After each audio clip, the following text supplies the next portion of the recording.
ஆச்சி பாதாம் ட்ரிங்க். ஆச்சி பாதாம் ட்ரிங்க் ஒன்னு வாங்கினா ஒன்னு ஃப்ரீ.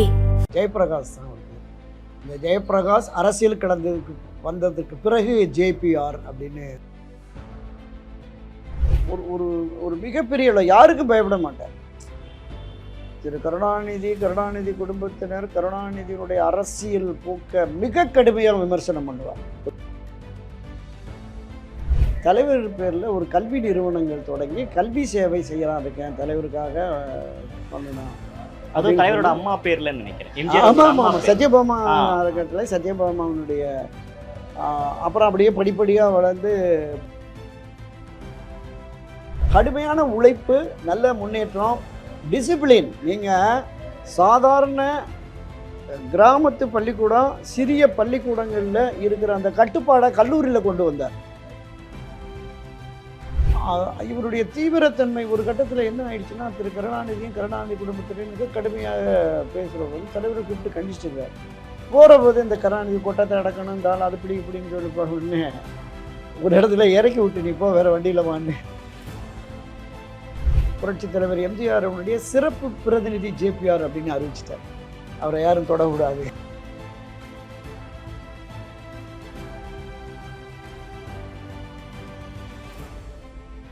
தி டிபேட் நேயர்களுக்கு வணக்கம். நேற்று தமிழக வெற்றி கழகத்தில் ஒரு 6 பேர் இணைஞ்சிருந்தாங்க. இதில் கவனிக்கக்கூடிய ஒரு நபராக ஜாயின் பண்ணியிருப்பது யார் அப்படின்னு பார்த்தீங்க அப்படின்னா, ஜேபிஆர் இன்ஸ்டியூட் ஆஃப் டெக்னாலஜியோட தலைவராக இருக்கக்கூடிய மரிய வில்சன் அவர்கள் தமிழக வெற்றி கழகத்தில் ஜாயின் பண்ணியிருக்காரு. கிட்டத்தட்ட ஒரு 30 வருடத்திற்கு பிறகு ஜேபிஆர் குடும்பத்திலிருந்து ஒருவர் அரசியலுக்கு வந்திருக்கிறாரு. ஜேபிஆர் அப்படின்ற அந்த பேர் தமிழக அரசியல் களத்தில் தவிர்க்க முடியாத ஒரு பேராக இருந்திருக்கு. எம்ஜிஆர் அவர்களுடைய விசுவாசியாக ஜேபிஆர் இருந்திருக்கிறார். யார் இந்த ஜேபிஆர் அப்படின்ற பற்றி பேசுறதுக்காக நம்ம கூட மூத்த பத்திரிகையாளர் துரைக்கரன் அவர்கள் நம்மோடு இணைந்திருக்கிறார். அவரிடம் பேசலாம். சார் வணக்கம். வணக்கம் சகோதரன். ஜேபிஆர் அப்படின்ற அந்த பேரை நேற்று உங்ககிட்ட சொன்ன உடனே நான் பேசுகிறேன், நான் அவரை வச்சே ஒரு கூட்டம் போட்டிருக்கேன் அப்படின்லாம் நீங்கள் சொல்லியிருந்தீங்க. தமிழ்நாட்டு அரசியல் களத்தில் ஜேபிஆர் அப்படின்றவர் யார் சார்? தூத்துக்குடி மாவட்டத்தை சேர்ந்த ஒரு மீனவ சமுதாயத்தை சேர்ந்தவர் ஜெயபிரகாஷ் தான் ஒரு பேர். இந்த ஜெயபிரகாஷ் அரசியல் வந்ததுக்கு பிறகு ஜேபிஆர் அப்படின்னு மாற்றிக்கிட்டார்.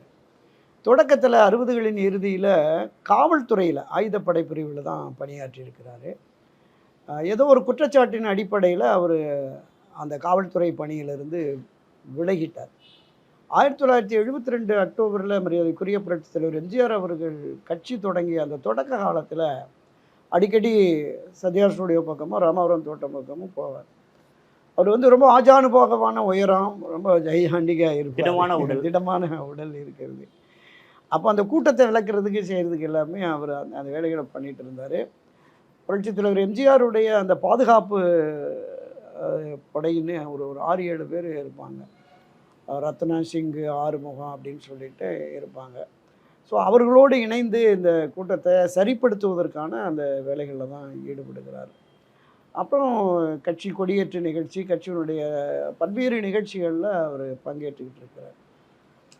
73 திண்டுக்கல் நாடாளுமன்ற இடைத்தேர்தலின் போது அவருடைய பங்களிப்பு பெரிய அளவில் இருந்தது. திராவிட முன்னேற்ற கழகத்தினுடைய அந்த அராஜகத்தை எதிர்கொள்வதற்கு அவர் ஒரு தனி டீமே வச்சுருந்தார். அந்த அளவுக்கு அவருடைய பங்களிப்பு என்பது அந்த தேர்தலில் திமுகவினரின் வன்முறையை எதிர்கொள்வதற்கு ஜேபிஆருடைய அந்த அணுகுமுறைகள் பெரிய அளவில் உதவி செய்தது. அன்றைக்கு அந்த 73 மே மாதம் நடந்த திண்டுக்கல் நாடாளுமன்ற இடைத்தேர்தலின் 6 தொகுதிகள், இந்த 6 தொகுதிகளினுடைய ஒட்டுமொத்த பொறுப்பாளராக மரியாதைக்குரிய மறைந்த எஸ்டி சோமசுந்தரம், எஸ்டிஎஸ் தான் இருந்தார். ஒவ்வொரு சட்டமன்ற தொகுதிக்கும் ஒரு பிரதிநிதிகளை போட்டபோது திண்டுக்கல் சட்டமன்ற தொகுதிக்கு இன்சார்ஜாக ஜேபிஆர் போட்டிருந்தாங்க. அவர் தான் அங்கே இருந்து தலைநகரில் திண்டுக்கல்லில் இருந்து அந்த பணிகளை மேற்கொண்டார். அப்போ தலைவர் மேலேயும் மிகப்பெரிய ஈடுபாடு. தலைவர் உள்ளிட்ட அதிமுகவின் நிர்வாகிகளுக்கு அவருடைய செயல்பாடுகள், அவருடைய அந்த தீவிரத்தன்மை என்பது ஒரு பெரிய ஈர்ப்பை ஏற்படுத்தினது. கட்சியில் ஓரளவுக்கு செல்வாக்கு வருகிறார். அதே 80-73 காலகட்டங்களில் நிறைய பஞ்சம் இருக்குது அப்படின்னு சொல்லிட்டு திமுக ஆட்சி காலத்தில் அங்கங்கே அதிமுக சார்பில் கஞ்சி தொட்டிகள் திறந்தாங்க. ஏழை எளிய மக்கள் வாழும் பகுதியில், குறிப்பாக தொழிலாளர்கள் அதிகமாக உள்ள பகுதிகளில் இது அங்கங்கே நடந்தது. அப்போ திரு ஜேபிஆர் என்ன பண்ணிட்டாரு, கோபாலபுரம் பகுதியிலேயே அன்றைய முதலமைச்சர் திரு கருணாநிதி வாழ்ந்து வந்த அந்த கோபாலபுரம் தொகுதியிலே போய் ஒரு கஞ்சி தொட்டி திறக்கிறேன்னு ஒரு இதை பண்ணிட்டார். அதில் ஆத்திரமும் ஆவேசமும் அடைந்த திரு கருணாநிதி அவர்கள் அப்போ அந்த காலகட்டத்தில் 73 74 காலகட்டம் தான் நினைக்கிறேன், அவர் மீது ஒரு சாராய கேஸ் போட்டு அவரை சிறையில் தள்ளிட்டாங்க. ஓகே. ஓரளவுக்கு வழக்காடி அவர் விடுதலை பெற்று வெளியில் வந்த உடனே திரு எம்ஜிஆர் அவர்கள், புரட்சித் தலைவர் எம்ஜிஆர் அவருடைய சிறப்பு பிரதிநிதி ஜேபிஆர் அப்படின்னு அறிவிச்சிட்டார். அவரை யாரும் தொடக்கூடாது அப்படிங்கிற மாதிரி அந்த சிறப்பு பிரதிநிதி என்கிற அந்த அந்த அடையாளம் அவருக்கு கிடைத்த உடனே எப்போவுமே ராமபுரம் தோட்டத்தில் தலைவருடைய டூரில் எல்லாமே போவார். அப்படி படிப்படியாக வருகிறாரு. கட்சியினுடைய பொதுக்கூட்டங்கள், கொடியேற்ற நிகழ்வுகள் இது எல்லாமே பங்கேற்றுக்கிட்டு இருப்பார். எம்ஜிஆர் அவளுக்கு அவ்வளோ க்ளோஸாக இருந்திருக்கு. ஆமாம் ஆமாம், அவர் மேலே கையை வச்சோன்னே எம்ஜிஆர் இப்படி ஒரு அனௌன்ஸ்மெண்ட் கொடுக்குறாரு அப்படின்னா ஆமாம் பெரிய ஆளாக இருந்து. ஆமாம் ஆமாம், அதுதான் அப்பா அவருடைய அந்த தீவிரத்தன்மை, கட்சியில் ஈடுபாட்டோடு ராத்திரி பகலாம் அங்கேயே இருக்கிறது, அந்த மாதிரி இருக்கிறாரு. ஆமாம், பெரிய அளவில் அந்த காலத்தில் ஒன்றும் வசதி வாய்ப்பெல்லாம் இல்லை. இந்த பொதுக்கூட்ட நிகழ்ச்சி, கொடியேற்ற நிகழ்ச்சிக்கு போனால் அப்போ கட்சி நிர்வாகிகள் கொடுக்குற அந்த 100 ரூபா 50 ரூபா இதுதான் அவருடைய வாழ்வாதாரம் என்று இருந்தது தொடக்க காலத்தில். அப்போ அவ்வளோ ஒரு ஆமாம் ஆமாம் ஆமாம், நீங்கள் அந்த பதவியில் அவர் காவல்துறை பொறுப்பிலிருந்து வெளியேறினதுக்கு பிறகு இந்த மாதிரி கூட்டங்களுக்கு போகிறது, அந்த கூட்டங்களில் கிடைக்கிற தொகைகள் மூலமாக தான் அவருடைய வாழ்வாதாரமே இருந்தது. அப்போ எல்லா மாவட்டங்கள்லேயும் அவர் சிறப்பு பேச்சாளர்களாக புரட்சித் தலைவருடைய சிறப்பு பிரதிநிதி ஜேபிஆர் அப்படின்னு சொல்லி அவர் அழைச்சி கூட்டங்கள் நடத்துவாங்க. அந்த கூட்டங்களுக்கு போய் கூட்டங்களில் பேசுகிற சிறப்பு பேச்சாளர்களுக்கு கணிசமான தொகை வசூல் பண்ணி, கணிசமான தொகைன்னா அப்போ ஒரு 100 50 200 தான் இருக்கும். நான் சொல்கிறது 73 74 காலகட்டங்களில். 1975 நான் திருச்சியில் மாணவர் அமைப்பில் இருந்தேன். அண்ணா திராவிட முன்னேற்ற கழக மாணவர் அமைப்பில் இருந்தேன். திருச்சி நகர செயலாளராக தேவதாஸ், மாணவர் அமைப்பு செயலாளராக சந்திரன் போன்றவங்களாக இருந்தேன். அப்போ நாங்கள்லாம் திரு ஜேபிஆர் அவர்களையும் அண்ணா திராவிட முன்னேற்ற கழகத்தினுடைய பேச்சாளர் அணுகுண்டு அன்புரோசன் இருப்போம், இவங்க 2 பேரையும் திருச்சிக்கு அழைச்சி கூட்டங்கள்லாம் நடத்தி அவங்கள நாங்கள் வழி அனுப்பியிருக்கோம். அந்த அளவுக்கு எங்கே போனாலுமே அந்த ஒரு ஒரு மிகப்பெரிய யாருக்கும் பயப்பட மாட்டார் திரு கருணாநிதி குடும்பத்தினர். கருணாநிதியினுடைய அரசியல் போக்க மிக கடுமையாக விமர்சனம் பண்ணுவார் பொது மேடைகளில். அன்றைய தினம் நான் அந்த திருச்சி கூட்டத்திலே கேட்டேன், அன்றைக்கி ஷனாயின்னு ஒரு போலீஸ் கமிஷனர், டெரர், அவரையே கடுமையாக விமர்சனம். அப்போ அந்த கூட்டமே காவல்துறை கண்டன பொதுக்கூட்டம்னு தான் போட்டிருந்தோம். அது எதுக்காகனா, கருணாநிதிக்கு எதிராக கருப்பு கொடி ஆர்ப்பாட்டம் தலைவர் அறிவிச்சிருந்தார், புரட்சி எம்ஜிஆர் அறிவிச்சிருந்தார். அந்த கருப்பு கொடி போராட்டத்தில் ஈடுபட்ட SM துரைராஜன் திருவள்ளூர் எம்எல்ஏவாக இருந்தவர், புரட்சி எம்ஜிஆர் கட்சி தொடங்கணுன்னே வந்த முதல் எம்எல்ஏ அவர். அப்புறம் தான் எட்மண்டு மற்ற எல்லாருமே வர்றாங்க, முனாதி போன்றவர்கள்லாம் வர்றாங்க. அவரை அடித்து மண்டை உடைச்சிட்டாங்க, மண்டை உடைச்ச ரத்தம் இருக்குது. பல இடங்களில் இந்த கருப்பு கொடி ஆர்ப்பாட்டத்தில் பங்கேற்றவர்கள் கடுமையாக தாக்கப்பட்டார்கள். அவங்க மீது பொய் வழக்கு போட்டு சிறையிலெல்லாம் அடைச்சாங்க. ஸோ அதை கண்டித்து தான் காவல்துறை அடக்குமுறை கண்டன பொதுக்கூட்டம் போட்டது. அங்கே பர்டிகுலராக திருச்சியில் போய் வச்சு கூட்டம் போடுற போது மிக கடுமையாக போலீஸ் கமிஷனர்லேருந்து அங்கே இருக்கிற டிஜிபி, ஏடிஜிபி, அந்த திருச்சி மாநகர காவல்துறை அதிகாரிகள், இன்ஸ்பெக்டர் வரைக்குமே கடும் எச்சரிக்கையோடையே பேசினார். அது கட்சியினர் மத்தியில் ஒரு பெரிய பரபரப்பு பரவலாக ஏற்பட்டது. அப்படியே தொடர்ந்து வளர்ந்து வருகிற பொழுது ஆட்சி அதிகாரத்திற்கு அண்ணா திராவிட முன்னேற்ற கழகம் வந்த அந்த காலகட்டங்களில் அவரை எம்எல்சி ஆக்கினார். அப்போ எம்எல்சி இருந்தது. அதையும் தாண்டி 1980 கட்சிக்கு தேர்தல் நடந்தது, உட்கட்சி தேர்தல். அப்போ ஒட்டுமொத்த சென்னை மாவட்டம் தான். இப்போ 8 மாவட்டம் இருக்குது, வடக்கு கிழக்கு தெற்கு வடக்கு மேற்கு வடக்குலாம் இருக்குது. அப்போ ஒரே சென்னை மாவட்டம். அந்த சென்னை மாவட்டத்தின் செயலாளர் பதவிக்கு திரு ஜேபிஆர் அவர்களும், அவரை எதிர்த்து திரு மதுசூதனன், அஞ்சானேஞ்சன் மதுசூதனன், இவர் மாவீரன் ஜேபிஆரும் அஞ்சானேஞ்சன் மதுசூதனனும் மோதுறாங்க. கடுமையான போட்டி. அப்போ வட்டச் செயலாளர்கள், பகுதி செயலாளர்கள் இவங்க வாக்களித்து தான் மாவட்ட செயலாளர் தேர்ந்தெடுக்கணும். போட்டியில் ஜேபிஆர் வெற்றி பெற்றுட்டார். ஒட்டுமொத்த சென்னை மாவட்டத்தினுடைய செயலாளராக அவர் வந்துட்டார். அப்போ சோர்ந்திருந்த மதுசூதனனை புரட்சி தலைவர் எம்ஜிஆர் வரவழைச்சு, நீ ஒன்றும் கவலைப்படாத அப்படின்னு சென்னை மாவட்டத்தினுடைய அனைத்துலக எம்ஜிஆர் மன்ற செயலாளராக மதுசூதனை அறிவிக்கிறார். 2 பேரையும் சமமாக. ஏன்னா தொடக்க காலத்திலிருந்து மன்றங்களை தொடங்கி மன்றங்கள் வாயிலாக கட்சியை வளர்த்ததில் மதுசூதனுடைய பங்களிப்பு பெரிய அளவில் இருக்குது. அதனால் அவருக்கு ஒரு முக்கியத்துவம் கொடுக்கணும் அப்படிங்கிற மாதிரி இருந்தார். இப்படி படிப்படியாக எம்எல்சியாக வருகிறார். பல்வேறு காலகட்டங்களில் கட்சிக்கு சோதனைகள் ஏற்படும் பொழுது, போராட்டங்கள் நடக்கிற போதெல்லாம் கட்சியை வழிநடத்துவதில் பெரிய அளவில் கட்சி கூட்டம் சென்னை மாநகரில் பெரிய அளவில் கூட்டம். குறிப்பாக சொல்லணும்னா பேரறிஞர் அண்ணாவுடைய பவள விழா ஒரு மிகப்பெரிய ஊர்வலம் நடைபெற்றது. அண்ணா சாலையில் தான் அந்த நம்ம இப்போ இருக்கிற காகித மில்லத்து மகளிர் கல்லூரி இருக்குல்ல, அந்த பக்கம் அந்த பஸ் ஸ்டாப் பக்கத்தில் தான் ஒரு பெரிய சிறப்பு மேடை போட்டு தலைவர் உட்கார்ந்தார். கிட்டத்தட்ட ஒரு 7-8 மணி நேரம் அந்த ஊர்வலம் போனது. அந்த ஊர்வலத்தில் உட்கார்ந்தே பார்த்தார். அந்த ஊர்வலத்தை ஆர்கனைஸ் பண்ணி பாதுகாப்பு ஏற்பாடுகள் பண்ணதில் ஜேபிஆருக்கு பெரிய அளவில் அதில் பங்களிப்பு இருந்தது. அதற்காகவே தலைவர் அவரை பாராட்டினார். அந்த அளவுக்கு ஒரு நம்பிக்கைக்குரிய மனிதராக ராமாவரம் தோட்டத்தில் ஒரு செல்வாக்கு மிக்க மனிதராக திரு ஜேபிஆர் அவர்கள். நாம் அந்த ஜேபிஆர் பற்றி படிக்கிறப்ப எம்ஜிஆரோட பேரை கையில் பச்சை குத்தி இருந்த இதெல்லாம் நான் பார்த்துருக்கேன். ஆனால் ஜேபிஆர் அவர்களோட பேருமே அந்த காலத்தில் எம்ஜிஆர் ரசிகர் மன்றத்தில் இருந்தவங்க, அதிமுகவோட ரொம்ப தீவிர விசுவாசிகள், அவங்கெல்லாம் ஜேபிஆர் அந்த அளவுக்கு மதிச்சாங்க, அவரோட பேருமே பச்சை குத்தி இருந்தாங்கன்ற அளவுக்கு கேள்வி. அவர் வட்ட செயலாளராக கட்சியில் பொறுப்புகளுக்கு கொண்டு வந்த இவரோடு தீவிரமாக களப்பணியாற்றிய விசுவாசிகள் இருக்காங்களா, அவங்க இந்த இடத்துல எம்ஜிஆர் தலை கொடி குத்திக்குவாங்க, இந்த பக்கம் ஜேபிஆர்னு சில சில விசுவாச ஊழியர்கள்னு சொல்லுவோம்ல, அது மாதிரி அவரால் வளர்க்கப்பட்ட பெரிய அளவில் இல்லை, இங்கே சென்னை மாநகரில் அவரால் வளர்க்கப்பட்ட அந்த வட்ட செயலாளர், கிளை செயலாளர், துணை செயலாளர்னு அவரோடே இருப்பாங்க கூட்டங்கள்லாம். அதில் ஒரு சிலர் அது உண்மைதான் ஜேபிஆர்னு கூட்டியிருக்காங்க. இவருடைய தீவிரத்தன்மை ஒரு கட்டத்தில் என்ன ஆயிடுச்சுன்னா, திரு கருணாநிதி குடும்பத்திலையும் மிக கடுமையாக பேசுகிற போது தலைவரை கூப்பிட்டு கண்டிச்சிருக்கிறார், பல முறை கண்டிச்சிருக்கிறார். தனிப்பட்ட முறையில் தாக்குதல், அரசியல் ரீதியான கருத்து மோதல் இருக்கலாம், தனிப்பட்ட முறையில் தாக்குதல் கூடாது அப்படின்னாரு. ஒரு முறை செக்ரட்டேரியட்லேருந்து ராமாவரம் தோட்டத்துக்கு போகிற போது காரில் தலைவரோடையே போயிட்டுருக்காரு. போகிற போது இந்த கருணாநிதி கொட்டத்தை அடக்கணும், இந்த ஆள் அது இப்படின்னு சொல்லி போனோடனே ஒரு இடத்துல இறக்கி விட்டு நீ போ, வேறு வண்டியில் வான்னு சொல்லி பார்த்தார் தலைவர். இறக்கி விட்டுட்டு நடு ரோட்டில் போயிட்டார். இனிமேல் என் முன்னாடி அது மாதிரிலாம் என்னதான் இருந்தாலும் பழைய நண்பர் இல்லை. சட்டமன்ற உறுப்பினர்கள் கருணாநிதி பேசினா உடனே அவங்கள எழுந்திரிச்சு சொல்லுவார்.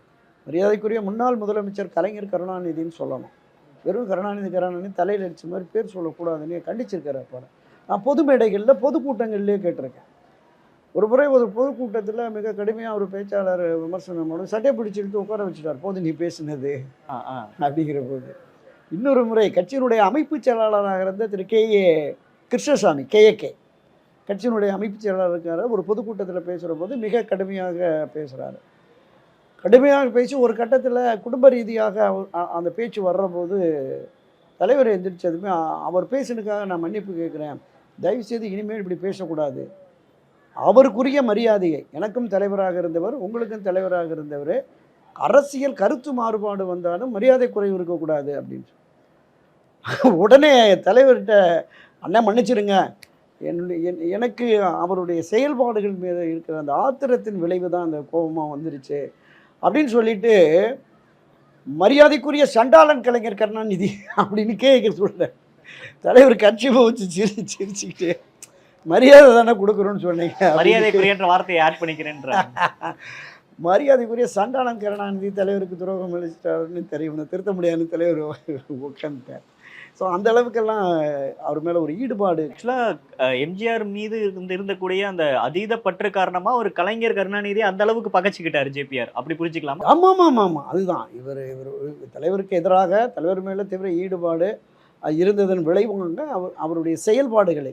தலைவருக்கும் அதிமுகவுக்கும் எதிராக தலைவரையே கொலை செய்ய முயற்சி நடந்தது.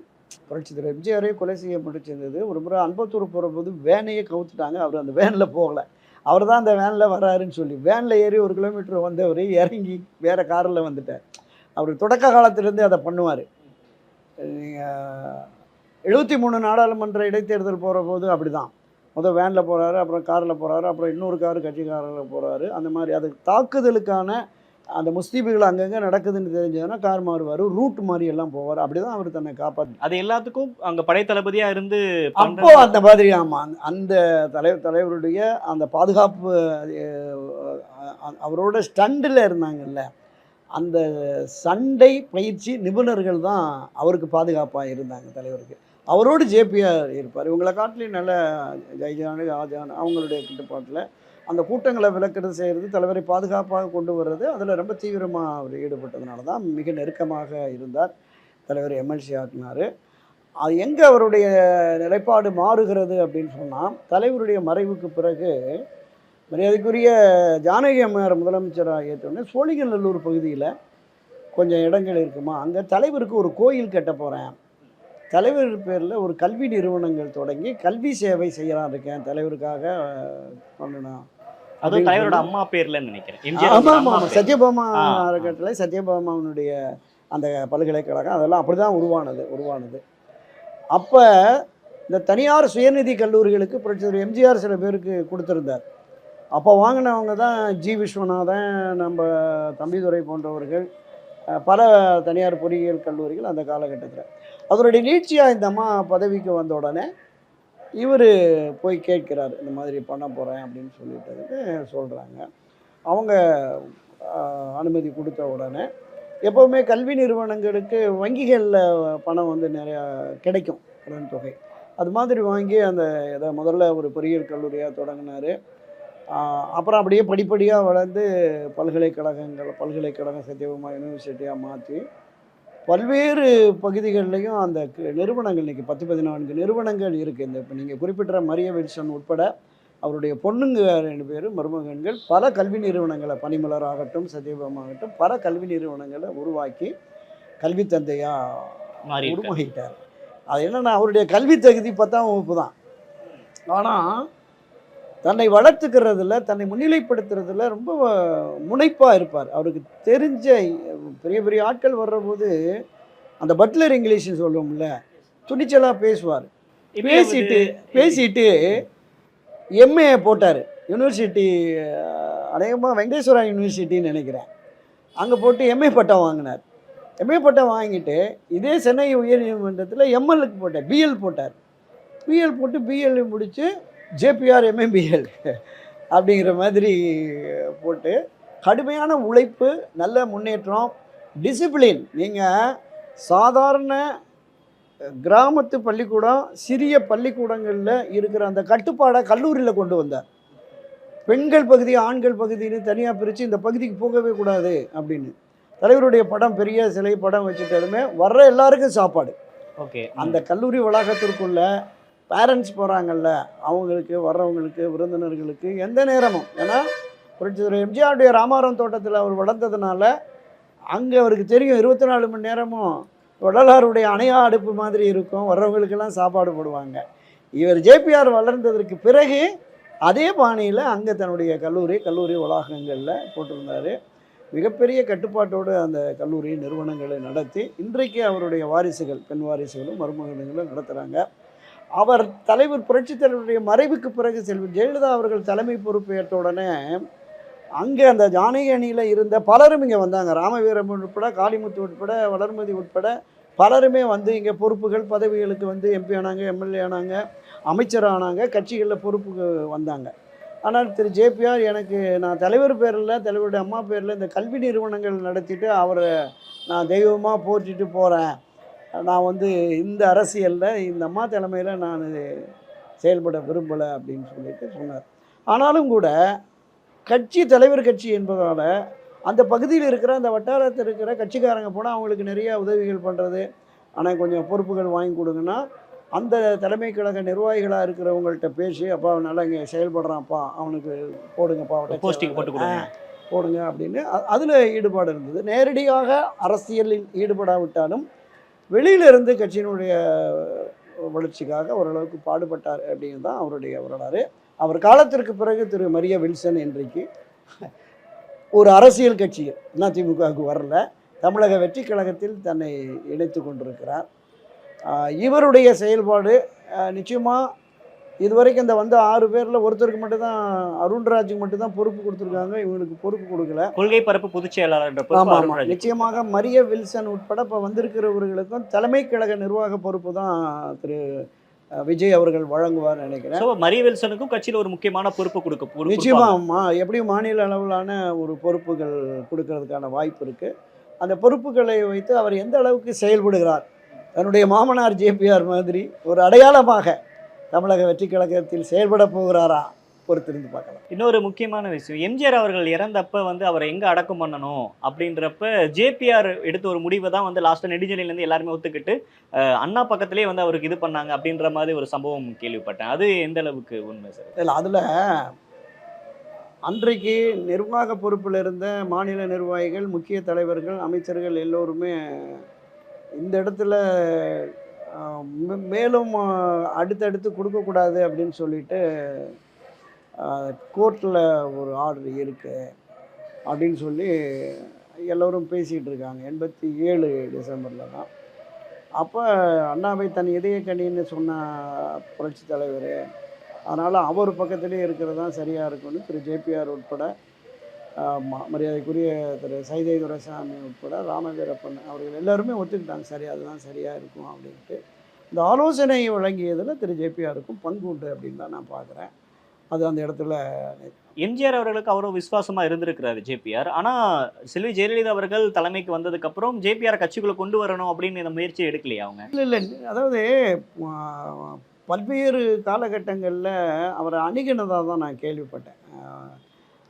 அவருக்கு இந்த வட்டாரத்தில் நெருக்கமான இருந்த திரு ராமவீரப்பன் உட்பட பல்வேறு நிர்வாகிகள்கிட்ட சென்னையில் அவர் வந்து சிறப்பாக செயல்பட்டவர் ஏன் ஒதுங்கி இருக்கிறாரு அப்படிங்கிற மாதிரி தான் அவங்க முயற்சி பண்ணியிருக்கிறாங்க. அவர் அதை விரும்பலை. இவர் இந்த அம்மாவுடைய தலைவருடைய மறைவுக்கு பிறகு தனக்கு வாழ்வளித்த ஜானகி அம்மையாருக்கு பிறகு செல்வி ஜெயலலிதா தலைமையில் நாம் பயணிப்பது, அரசியலில் பயணிப்பது உசிதமல்ல என்று கருதி அவர் ஒதுங்கி இருக்கலாம் அப்படின்னு தான் நான் பார்க்குறேன். ஓகே, ஜேபிஆர் அவர்கள் பற்றி நிறைய சுவாரஸ்யமான விஷயங்கள் எல்லாம் பேசுனீங்க.